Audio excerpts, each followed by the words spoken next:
We forget things that we're not consistently doing, right? Think about your resume. Most people only look at their resume whenever they're about to quit one job and applying for more jobs. And what is your resume? It is your written down list of accomplishments. Really, nowhere else do we do this in our lives. We don't really sit down and just write down our wins.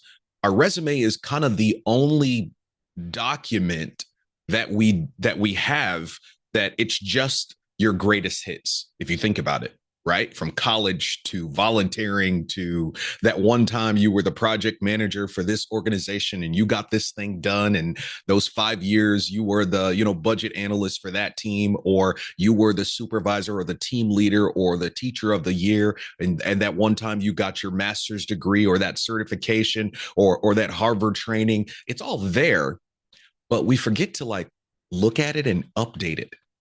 Many times we just don't update our list of wins until we're applying for a job. And then many times whenever we do that, we'll look down at that thing and say, "Oh my gosh, I did do that." We literally forget our wins. We forget the things that we've done in life that were good. Yeah, life is hard. Life is stressful. There are no guarantees of success. There are no guarantees that it's going to be sunny and 72 in your life. Okay, fine, that's a given. But when the storms hit and when the stressful situations hit, you still have to be confident and act, right? And because you still have to be confident and act, regardless of the weather of your life, you need to remember your wins because you need to be equipped to win now, right? Remembering your wins is one of the fuels of confidence. So yeah, check that resume. Update your resume. Have a jobs resume and then have like a life resume, right? Your win record. Call it whatever you want to, but call it your winning record, and you list the things down that you've actually accomplished. That's a huge deal. It's a big deal. Are you a parent? Are your kids still alive? Write it down. Do you provide? Write it down. Did you graduate high school? Write it down. Can you read? Write it down. That's a win. I mean, a lot of people are literate now. If it's not in a short or a reel or TikTok, if it's the written word, a lot of people are lost. Can you read? Can you communicate? Write it down. Have you led a team? Write it down. Have you given a speech? Write it down. Has someone given you a compliment or positive feedback on something you've done? Write it down. Have you helped a team win? Write it down. Have you created a product or service? Write it down. Have you overcome something? Write that down. All of the things that you've done in your life that are wins, you should write it down. You should have a life resume, a record of wins, right? I'm going to just call it my winning record.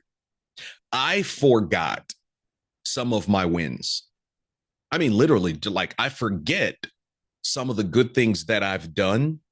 And what it does is it deflates your confidence if you forget how capable you are based on the wins that you've accomplished in the past. A lot of people are walking around and their confidence tank is almost on E. Their confidence tank is almost on E, right? And there is no confidence gas station. Like, you've got your you've got your Quick Trips and you've got your Wally's and you've got, all of those Buckies and all of there is no confidence gas station. You have to be the fuel. Your winning record is part of the fuel that boosts your confidence back up and fills your confidence tank back up. So I'm out here living life and I just forgot some of my wins. Like I have a 21-year-old, an 18-year-old. I got two grown men that me and my wife have raised. That's a heck of an accomplishment. Write it down. That's a win.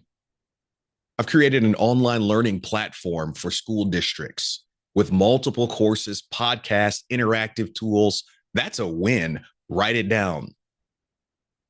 I did air traffic control for 20 years. Write it down. I was airspace manager for like 5 years. Write that down. I led a mentorship program for a military base for like 3 years. It was deemed one of the Army's best programs like that. Write it down. You've accomplished unbelievable things. Write it down. You've got to remember your wins.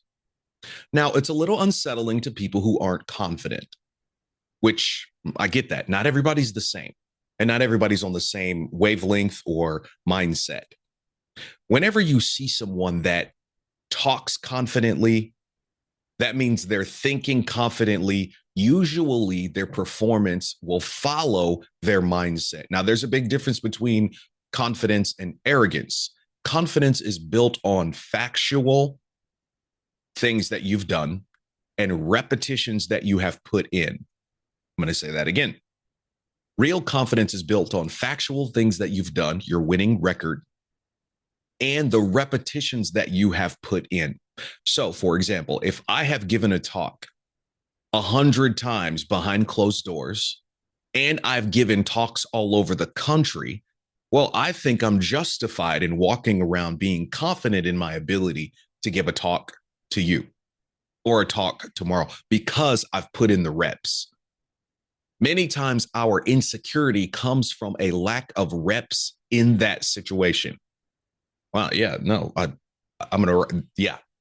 Many times our insecurity comes from a lack of reps in that specific situation, right? I'm confident at leading teams. I'm confident at building teams. I'm confident at helping organizations, understand, write down, and come up with a clarified vision, mission, values, culture. That's what I do because, I do it all the time.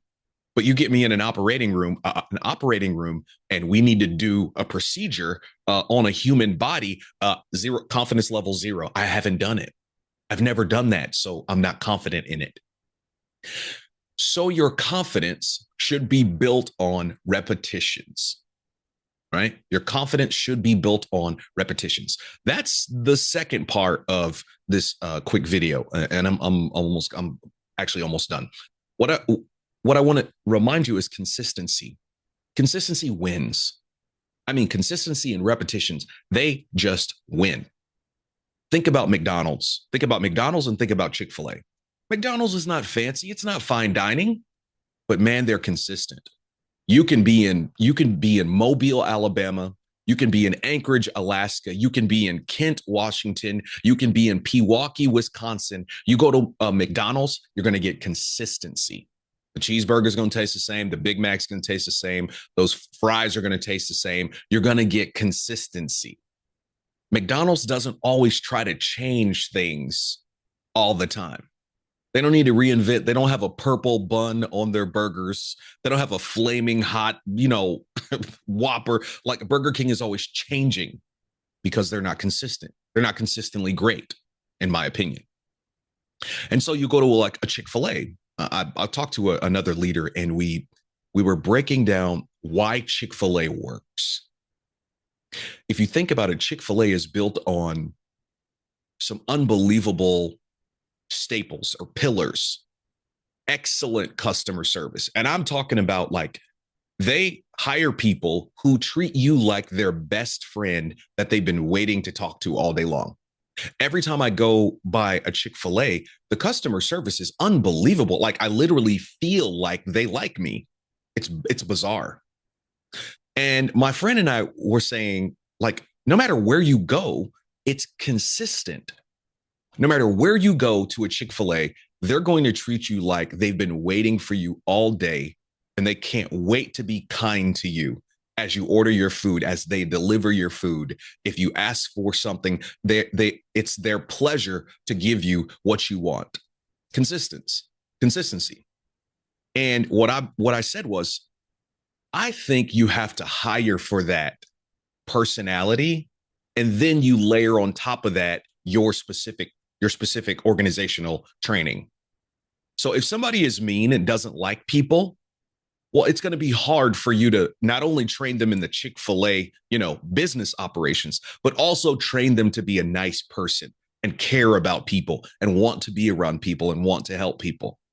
I think they consistently train their owners and hiring managers to look for people with a servant's heart, to look for people who already like people, who already want to serve people. Then they layer the Chick-fil-A branding on top of this person who likes people. And now you get, when you go through the drive-through, this super kind person, this super kind young lady. It's like, okay, will you marry my son? Like you are one of the nicest people I've ever met. But it's consistent across across the country.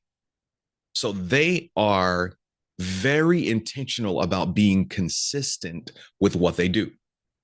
Now let's go from the macro back to the micro, back to you. Being consistent with whatever you do is better than being over the top, bombastic, big, entertaining. Be consistent. Every day work on your game. Every day work on your skills. Every day work on your relationships. Every day work on serving and improving. Every day work on your confidence list. So every day I tell myself this thing. I put on my confidence cape and then I'm going to stop talking because I got to go live, right? Every day I wake up, I pray. I thank God for just this crazy, amazing life. Like, I'm a poor kid from South Carolina, born into a single parent, very, very bad situation. And I have a family, and I start the day off with gratitude, and then I go work out, right? I put the treadmill on incline, and either it dominates me or I dominate it. There's words said, I sweat. I mean, it's on in that gym in my house. But then I do something. I put on my cape, right? I'm a normal person, but I pretend to be a superhero. I put on my cape. The cape is an acronym, CAPES. And I teach this to schools all over the region. Your cape is this. The C stands for I am cared for and I am capable.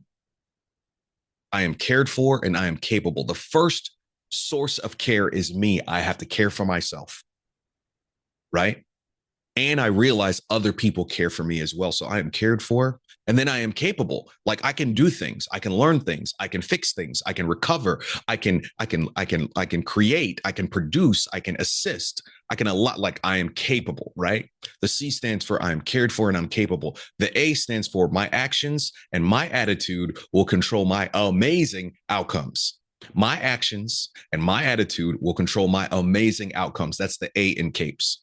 The P in the E stands for I choose to look at life as a series of positive experiences.